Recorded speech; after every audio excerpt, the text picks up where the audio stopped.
how lovely the weather is today.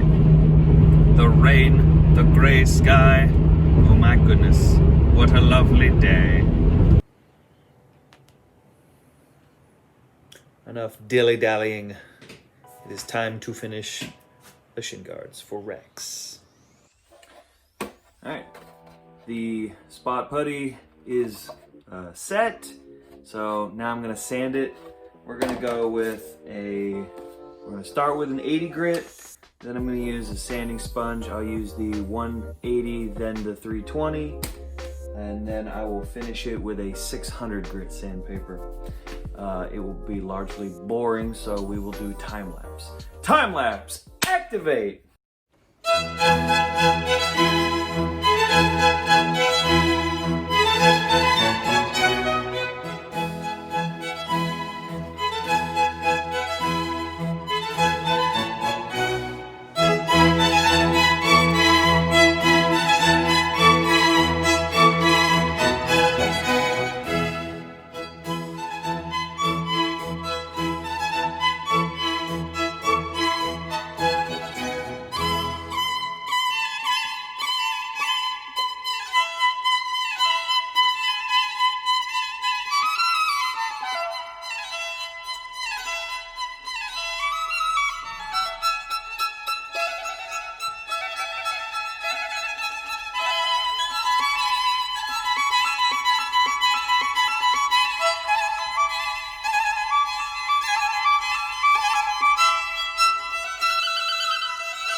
Alright, so that is looking a lot smoother. There's still some pits in here that I could go back and put more Bondo and stuff in. I might do that, I might not, I haven't decided.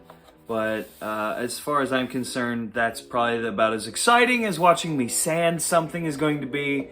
So we can just take a quick look and see. Yes, it is smoother and it looks so much more pretty. But I'm probably gonna end the sanding here and probably just move on to the next step, because honestly, if somebody's down on the floor looking at my ankles while I'm in my clone armor, that's a little much, man. Like that's a little silly. So I'm probably just gonna end the sanding here. I'm gonna go ahead and take care of the other leg off camera, but I'll move on to the next step, which should be the beginning of paint and primer and all that other good stuff. Also, I'm gonna have some vacuuming to do and some laundry. So see y'all here in a minute, okay? Okay. All right, time to start painting. And for these, primer first.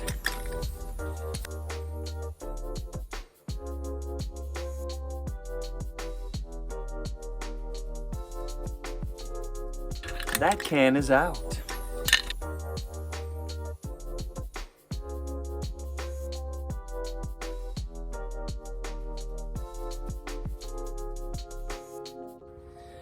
For the rest of the shin guards, I got it hung up on a twisted up wire coat hanger, so that way I can take this and hang it up somewhere else to dry.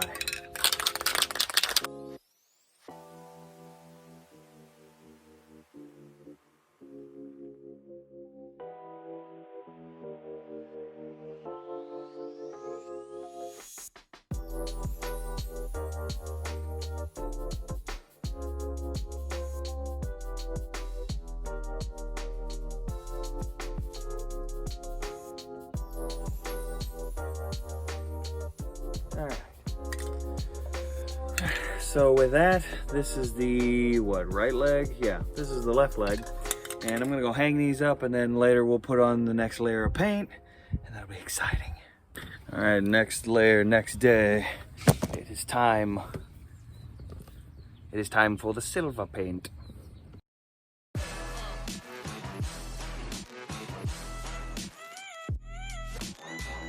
Oh, it's so sparkly, so pretty.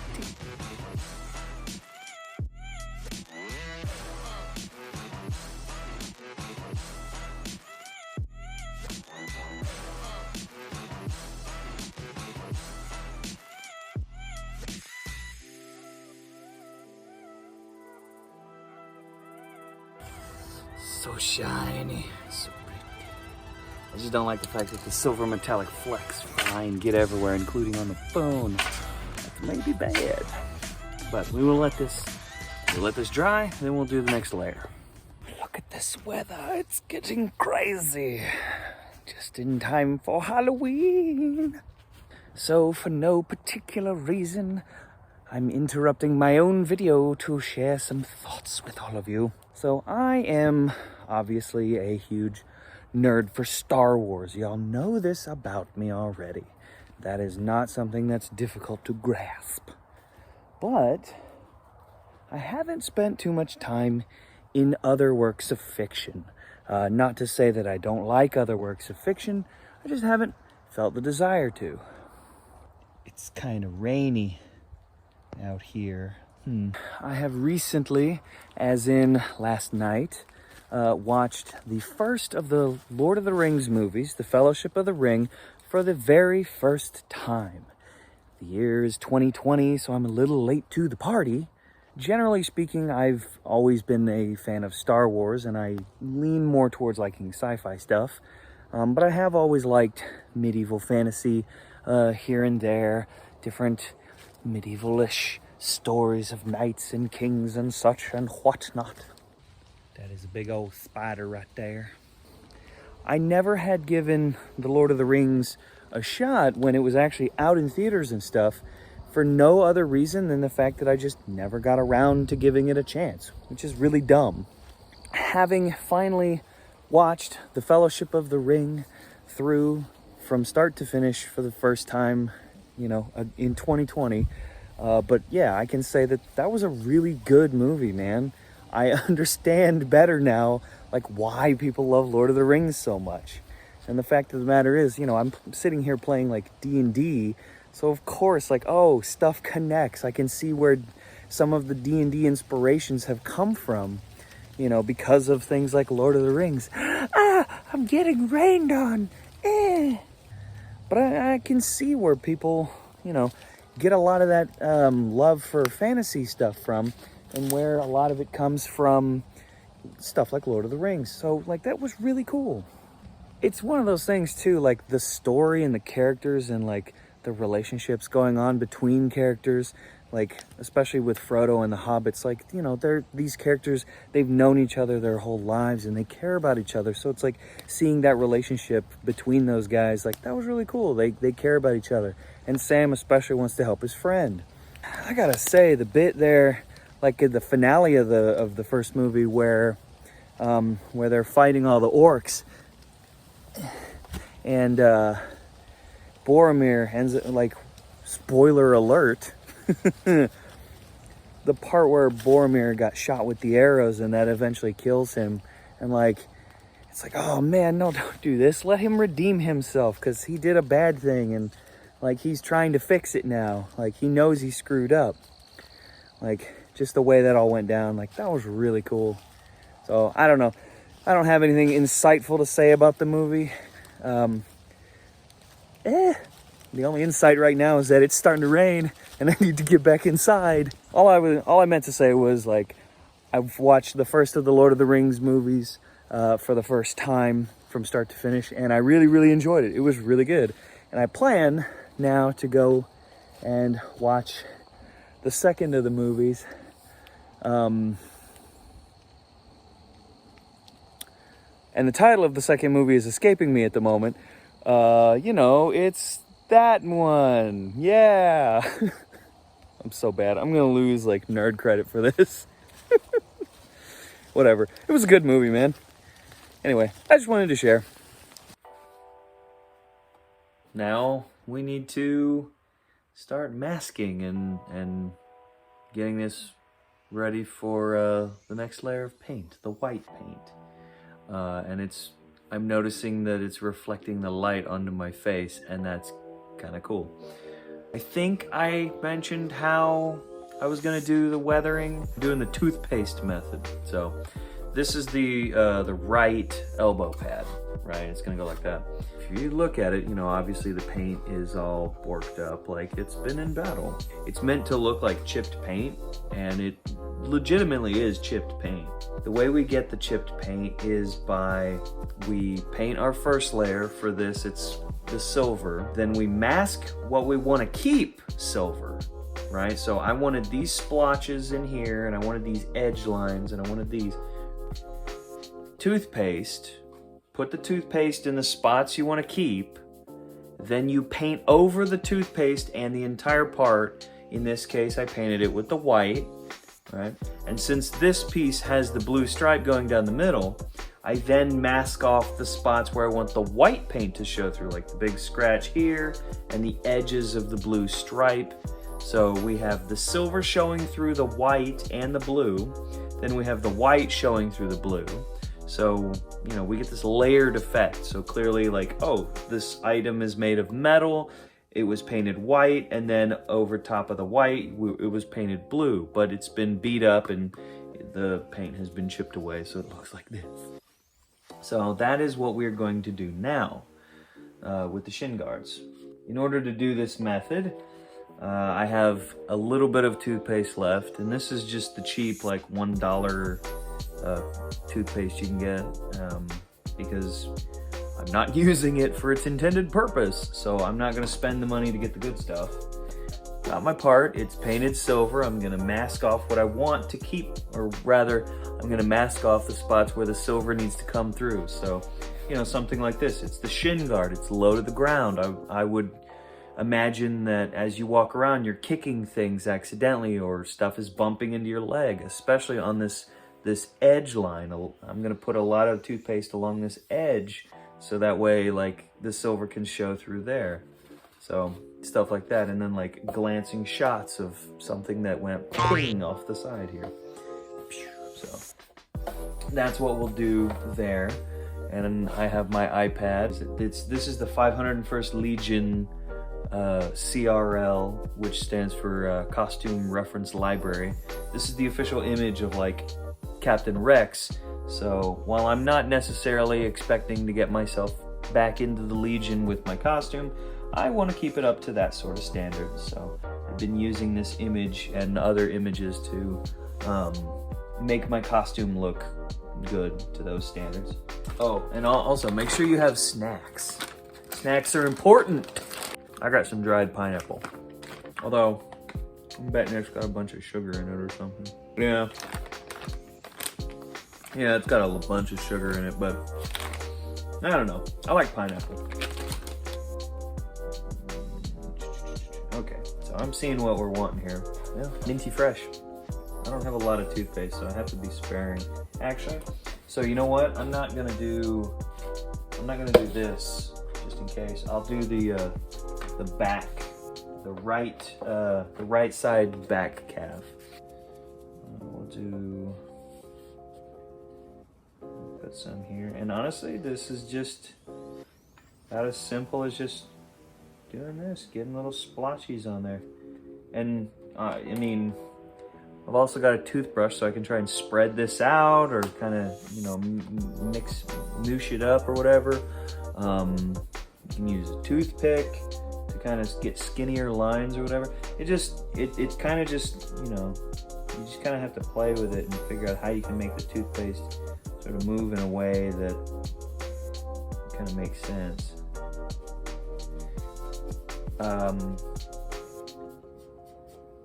Some of the other ways you can do this too, I've seen people use liquid latex. They'll paint that on to get this same, to do the same job of masking the paint that you want to keep the other color, the underneath color. And that's fine, but this is just readily available. I've also seen and have myself used mustard, just regular yellow cheap mustard, and that works. That works just fine. But the problem I will tell you that I had with the mustard is you need to clean the part quickly. So basically, you know, the step we're doing now, you put your mustard on, then you paint your layer, and then you need to, you know, relatively quickly, you need to clean the mustard off, because the yellow will stain your part, and I don't think that's really cool when it gets stained a color that I didn't want it to be. I mean, I don't know, maybe you do want it to have a yellow twinge to it. And if that is the case, good on you. But me personally, I don't, you know, especially since it's supposed to be a clone trooper wearing white armor, the yellow would make the metal look grungy, I think. I don't want that. I will go ahead and actually do the front right thing here. He's got scratches going along here, and there's like a little glancing bit on here, and then there's like a scratch going on the ankle here. So what I'm gonna do is I'm gonna refer to that image to make it look about like this, but then I'm gonna just kind of add some more little splotches. I'm probably gonna just be able to have enough to do this one leg. See, and I'm just kind of getting it just on there a little bit here and there. It doesn't have to be a ton, just enough to get the idea that, oh, I've been running through some kind of obstacle or something, and that scratched my armor's paint. And actually, less is more too, because even this little thin bit right here, once I've painted it, I'm gonna go back with the toothbrush and like scrub to get this off, and it will look really cool when we get to that point. I'll show y'all what I mean. I don't need it to be solid either, because that makes it look less like it was random damage that just happened to happen. And yeah, that's just like a blobby. I don't want a blobby. I want it to look like a proper scar. So I'm gonna scrape some of this up and kind of let it trail. Use the corner of the tubey here. There we go. I got a little hanging dangler there. That kind of makes it easier to make this work. Scratch that out. Okay, I like that. And then here at the bottom, there's like a little bit down here, and then like a up that direction. Here, and then I'm gonna go and shoot. Get it going that way. Splooping it out and making it like letting it drag, so it kind of pulls, makes a little tail that I can get that to drag with, you know. Yeah, actually that's pretty good. I like that.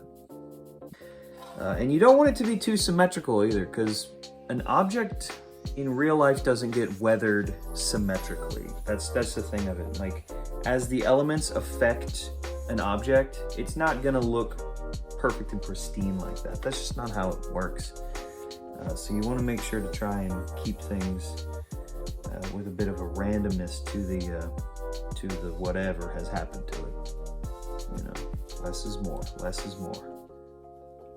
That is the right calf and the right spoon done up. I'm gonna go ahead and paint these. I'll do the other ones off camera because I frankly don't have enough toothpaste to do the other ones, but I'm gonna do this real quick. Now that it's all toothpasted, let's go and paint it. All right, it's that garbagey, rainy weather, so we're gonna be really quick because this is not the type of weather you wanna be spray painting in. So I'm gonna, like I said, we're gonna be real quick.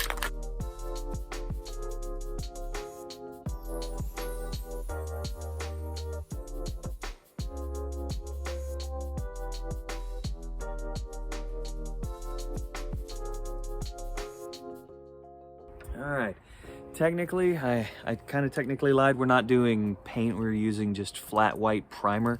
But for what, I mean, it's a clone trooper and it's supposed to be white and it's supposed to be a matte finish, so that works.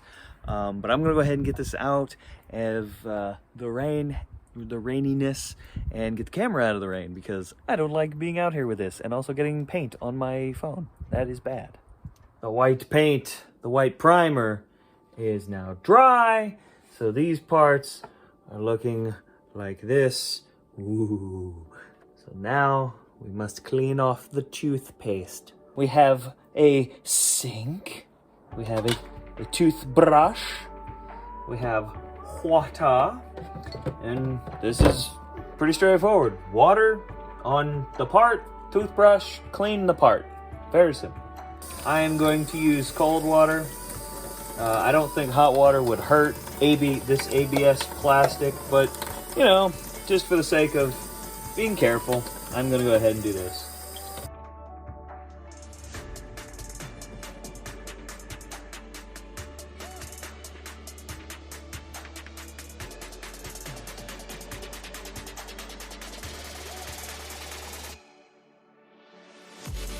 Just checking, see if there's any spots I'm missing, and there are. Right in there. Some little bitty spots, and up in here too. Oh, there's a spot right there. So if I go like that, there we go.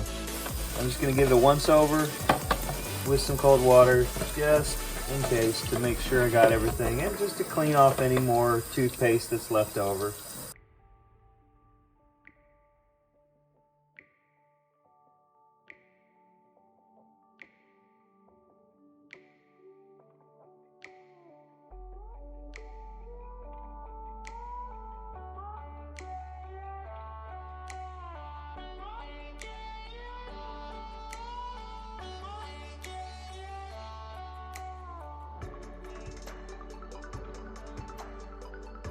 There's the left shin.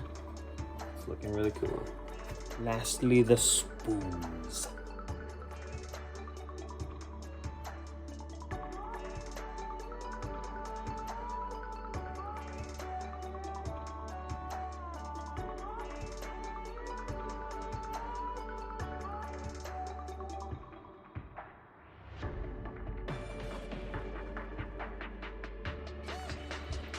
There we go. And that's how we get that chipping paint effect. So that's very good.